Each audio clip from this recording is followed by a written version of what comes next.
সুপ্রিয় দর্শক, স্বাগত জানাচ্ছি। ভৌগোলিক দিক থেকে বাংলাদেশ অত্যন্ত গুরুত্বপূর্ণ। ভাটির এই দেশটির তিন দিকে রয়েছে ভারত। দীর্ঘদিন ধরেই প্রতিবেশী দেশটির সাথে বাংলাদেশের সুসম্পর্ক বিরাজ করে আসছিল। শেখ হাসিনা সরকারের পতনের পর সম্পর্কে ভাটা পড়ে, এতে দুশ্চিন্তায় পড়ে যায় ভারত।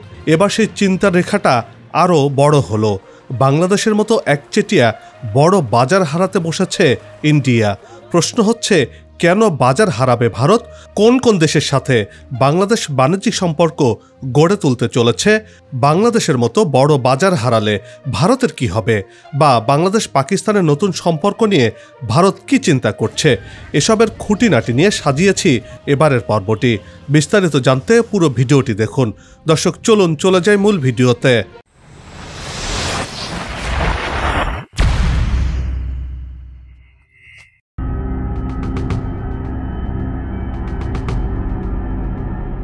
বিশ্বের সবচেয়ে বড় উপকূলের কুল ঘেঁষে গড়ে উঠেছে বাংলাদেশ। চিরসবুজ বাংলাদেশ আমাদের প্রিয় মাতৃভূমি। ভৌগোলিক দিক থেকে এই দেশটি অত্যন্ত গুরুত্বপূর্ণ। ভাটির এই দেশটির তিন দিক থেকে ভারতের অবস্থান। দেশটির সাথে বাংলাদেশের 4156 কিলোমিটার লম্বা আন্তর্জাতিক সীমানা রয়েছে। বাকি একদিকে মিয়ানমারের সাথে বাংলাদেশের সীমানা।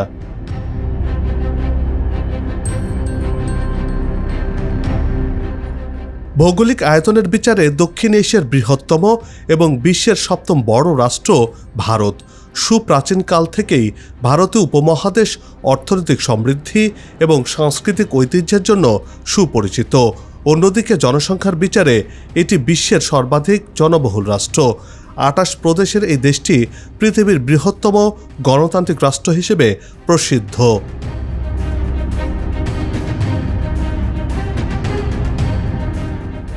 বাংলাদেশের প্রতিবেশী দেশ ভারত, আর তাই বাংলাদেশের সাথে ভারত থেকে পণ্য আমদানিও হয় বেশি, বিশেষ করে নিত্যপণ্য। আবার বাংলাদেশের উন্নয়নে ভারতের বিনিয়োগও নেহাত কম নয়। গেল আওয়ামী লীগ সরকারের আমলে খানিকটা ভারত নির্ভর হয়ে পড়েছিল বাংলাদেশ। তবে শেখ হাসিনা সরকারের পতনের পর নানা পরিবর্তনের মতো এখানেও কিছুটা ভিন্নতা দেখা যাচ্ছে। বাংলাদেশ ও ভারতের ঐতিহাসিক বন্ধুত্বপূর্ণ সম্পর্ক কার্যত ভেঙে পড়ার অবস্থায় পৌঁছেছে বর্তমানে। গেল কয়েক মাসের ঘটনা প্রবাহই বলে দেয় যে হিমশীতল অবস্থা থেকে চরম তিক্ত অবস্থার দিকে যাচ্ছে প্রতিবেশী দেশ দুটির সম্পর্ক।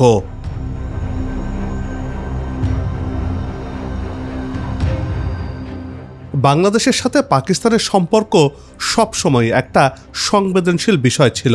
1971 সালের ইতিহাস বিবেচনায় এ নিয়ে আলোচনা রাজনীতি কম হয়নি। তবে দুদেশের মধ্যে সম্পর্কের ভয়াবহ অবনতি ঘটে আওয়ামী লীগ আমলে, বিশেষত যুদ্ধ অপরাধের বিচারের প্রেক্ষাপটে।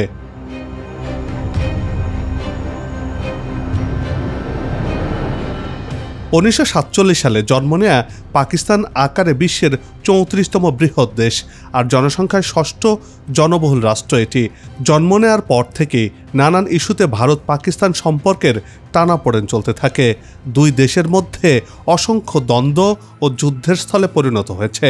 বিশ্বের সবচেয়ে প্রতিদ্বন্দ্বিতাপূর্ণ সীমানাগুলোর মধ্যে অন্যতম এই ভারত পাকিস্তান সীমান্ত।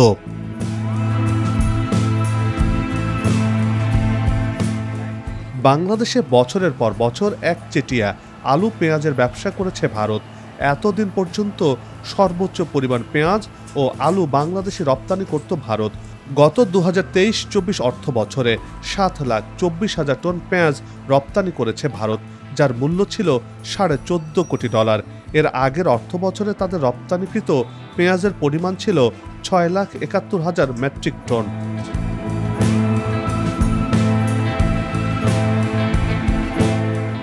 কিন্তু শেখ হাসিনা সরকারের পতনের পর নানা ইস্যুতে দুই দেশের সম্পর্কে ভাটা পড়েছে।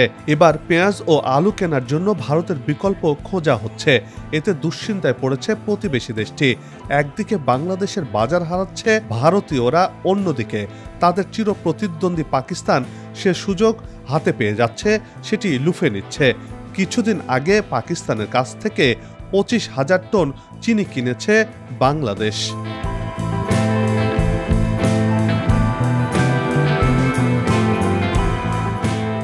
এবার আলু এবং পেঁয়াজ কেনার ক্ষেত্রে পাকিস্তান সহ অন্য আরও কয়েকটি দেশ বিকল্প হতে যাচ্ছে। এতে উদ্বেগ বাড়ছে নয়াদিল্লির। এ বিষয়ে মঙ্গলবার একটি প্রতিবেদন প্রকাশ করেছে ভারতীয় গণমাধ্যম India.com।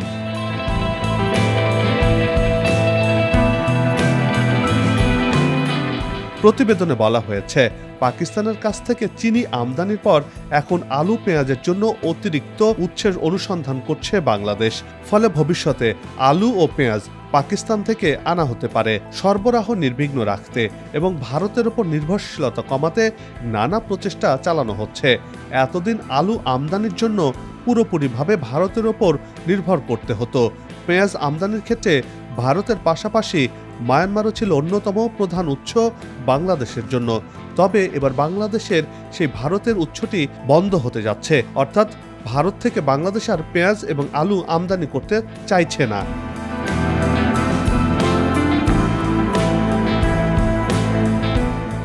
পাকিস্তান, চীন এবং তুরস্ক থেকে স্বল্প পরিমাণে পেঁয়াজ আনা হতো বাংলাদেশে। ভারতে পেঁয়াজের দাম বেড়ে যাওয়া এখন বিকল্প উৎস খুঁজছে বাংলাদেশ। ভারতের বদলে জার্মানি, মিশর, চীন ও স্পেন থেকে আলু আমদানির পরিকল্পনা করছে সরকার। পেঁয়াজ আমদানির ক্ষেত্রে বিকল্প দেশ হিসেবে চীন, তুরস্ক ও পাকিস্তানের কথা ভাবছে বাংলাদেশ সরকার।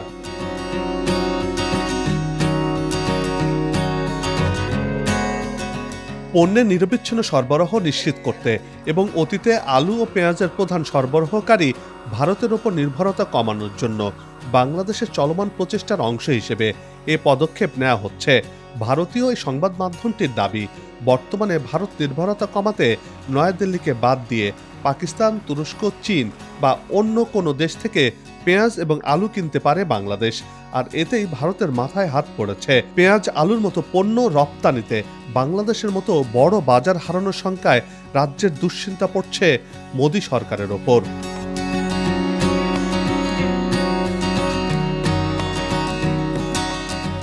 বাংলাদেশের আমদানিকারকরা ভারত থেকে যদি পণ্য আমদানি বন্ধ করে দেয়, তাহলে ভারত আর্থিকভাবে ক্ষতিগ্রস্ত হবে। বাংলাদেশের মতো একচেটিয়া বড় বাজার হারাবে ভারত। এতে করে দেশটির কৃষকরা বিপাকে পড়বে। তাতে ভারতের দুশ্চিন্তার যেন শেষ দেখছেন না আন্তর্জাতিক বাজার বিশ্লেষকরা।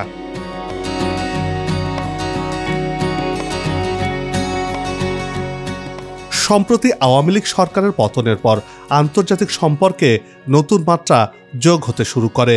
বিশেষ করে বাংলাদেশের সাথে ভারতের চলতে থাকে টানাপোড়েন। পক্ষান্তরে ভারতের চিরপ্রতিদ্বন্দ্বী পাকিস্তান নতুন সম্পর্কের হাত বাড়ায় বাংলাদেশের দিকে। এতেই দুই দেশের সম্পর্কে নতুন রসায়ন জমতে শুরু করে, হাওয়া লাগতে শুরু করে ব্যবসা বাণিজ্যের ক্ষেত্রেও।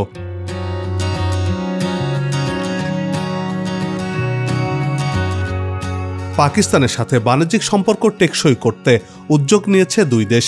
এরই অংশ হিসেবে বাংলাদেশে কৃষিজাত পণ্য উৎপাদন ও বিপণন, শিক্ষা, পর্যটন ও সিরামিক খাতে বিনিয়োগের আগ্রহ প্রকাশ করেছে পাকিস্তান। দুই দেশের দ্বিপক্ষীয় বাণিজ্য বাড়াতে ভিসা সহজীকরণ, পাকিস্তান ও বাংলাদেশ থেকে সরাসরি ফ্লাইট পরিচালনারও তাগিদ দিয়েছে পাকিস্তানি ব্যবসায়ীরা। আর এটি করতে পারলে দুই দেশই লাভবান হবে বলে মনে করছেন তারা।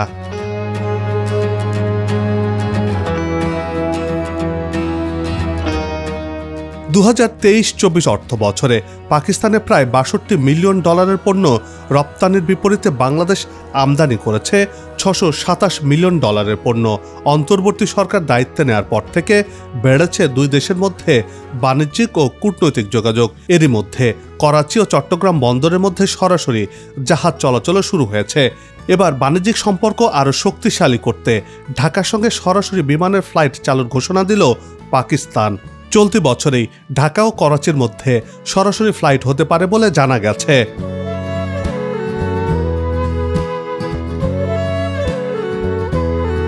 চতুর্থ শিল্প বিপ্লবের চ্যালেঞ্জ মোকাবেলায় জ্বালানি, শিক্ষা, প্রযুক্তি, মানব সম্পদ উন্নয়ন, গবেষণা ও উদ্ভাবন খাতে দুই দেশের নিবিড়ভাবে কাজ করার আগ্রহ প্রকাশ করেছে পাকিস্তান। সেই সাথে দ্বিপাক্ষিক বাণিজ্য বাড়াতে কাজ চলছে ভিসা জটিলতা নিরসন নিয়েও, এমন তথ্য জানা গেছে।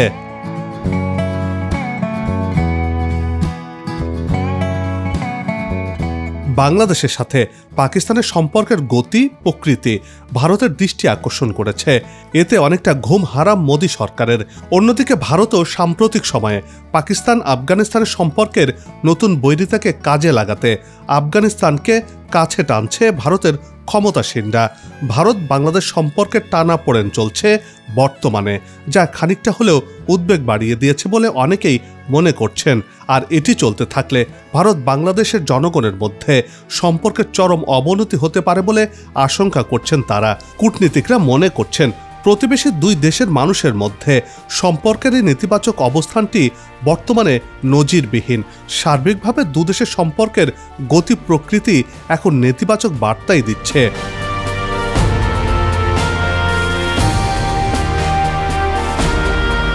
বাংলাদেশের ক্ষমতার পট পরিবর্তনের পর পাকিস্তানের সাথে যোগাযোগ বাড়িয়েছে অন্তর্বর্তী সরকার। সেই সাথে বেড়েছে ঢাকা ও ইসলামাবাদের বাণিজ্যিক সম্পর্ক। এমন পরিস্থিতিতে ভারতকে পাশ কাটিয়ে পাকিস্তানের সাথে আরও শক্তিশালী সম্পর্ক গড়তে যাচ্ছে বাংলাদেশ। এতে ঢাকা ইসলামাবাদ আরও কাছাকাছি চলে এসেছে। এই ঘনিষ্ঠতায় এবার কপাল পুড়ল প্রতিবেশী ভারতের। বাংলাদেশের মতো বড় বাজার হারাতে বসেছে দেশটি। এতে বিপাকে পড়বে দেশটির রপ্তানিকারকরা।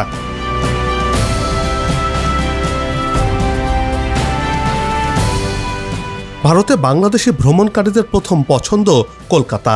এরপর আছে সিকিম, গোয়া, কাশ্মীর, দার্জিলিং, গুজরাট, বেঙ্গালুরু, চেন্নাই, দিল্লি, হায়দ্রাবাদ সহ উত্তর পূর্ব ভারত। এর মধ্যে বেশিরভাগই ভ্রমণ করেন চিকিৎসার জন্য। চিকিৎসা সেবা নিতে ভারতে ৮০% মানুষ ভারত ভ্রমণ করে থাকেন, যার সংখ্যার হিসেবে প্রতি বছর ৩ লাখের বেশি হয়। আর ১৫% মানুষ যান কেনাকাটা করতে। বাকি ৫% অবকাশ যাপনের জন্য ভারত ভ্রমণ করে থাকেন।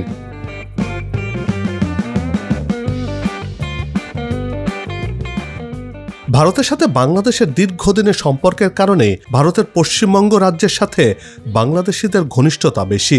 আর এ কারণেই পশ্চিমবঙ্গের রাজধানী কলকাতায় বাংলাদেশিরা ব্যবসা বাণিজ্য, চিকিৎসা সহ নানা কারণে ভ্রমণ করে থাকেন।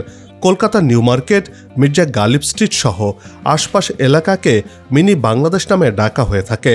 বলা চলে কলকাতাতেও বাংলাদেশের ছায়া দেখতে পাওয়া যায়, যে কারণে বাংলাদেশিদের কেন্দ্র করে আলাদাভাবে এই এলাকাতে গড়ে উঠেছে বিভিন্ন ব্যবসা প্রতিষ্ঠান।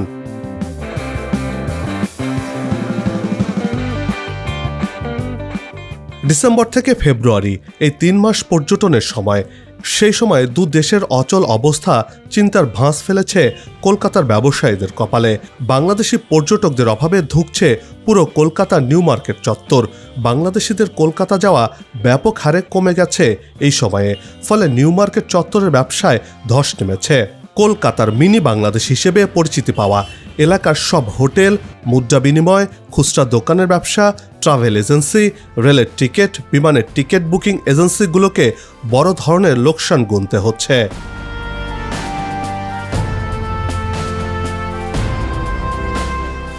তবে অন্য দেশ থেকেও পর্যটকদের আনাগোনা থাকলেও প্রধানত বাংলাদেশি পর্যটকদের উপরে নির্ভর করতে হয় সেখানকার ব্যবসায়ীদের। মোটা দাগে বলতে গেলে কলকাতার ব্যবসায়ীদের মাথায় হাত পড়েছে। বাংলাদেশিদের অভাবে গোটা কলকাতা এলাকা শূন্যতা বিরাজ করছে। বলা চলে মরুভূমিতে পরিণত হয়েছে কলকাতা এলাকা।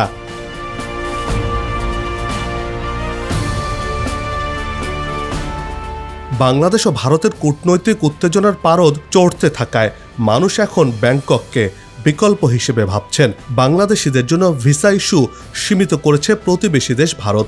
ফলে বাংলাদেশি রোগীরা উন্নত চিকিৎসার জন্য ভারতের বিকল্প হিসেবে থাইল্যান্ডের দিকে ঝুঁকছেন। থাইল্যান্ডের হাসপাতালের কর্মীদের আন্তরিকতা ও সহজ ভিসা আবেদন প্রক্রিয়ার কারণে বাংলাদেশ থেকে পূর্ব এশিয়ার দেশটিতে চিকিৎসা নিতে ইচ্ছুকদের সংখ্যা বাড়ছে। সমীক্ষায় দেখা গেছে বাংলাদেশি রোগীদের থাইল্যান্ডের চিকিৎসা সেবা নিতে ইতিবাচক ধারণা জন্মেছে। তাই রোগীরা চিকিৎসা সেবার জন্য থাইল্যান্ডকে বেছে নিচ্ছেন। অনেকে আবার মালয়েশিয়াতেও যাচ্ছেন ঘুরতে, নানা কাজে, শপিং করতে।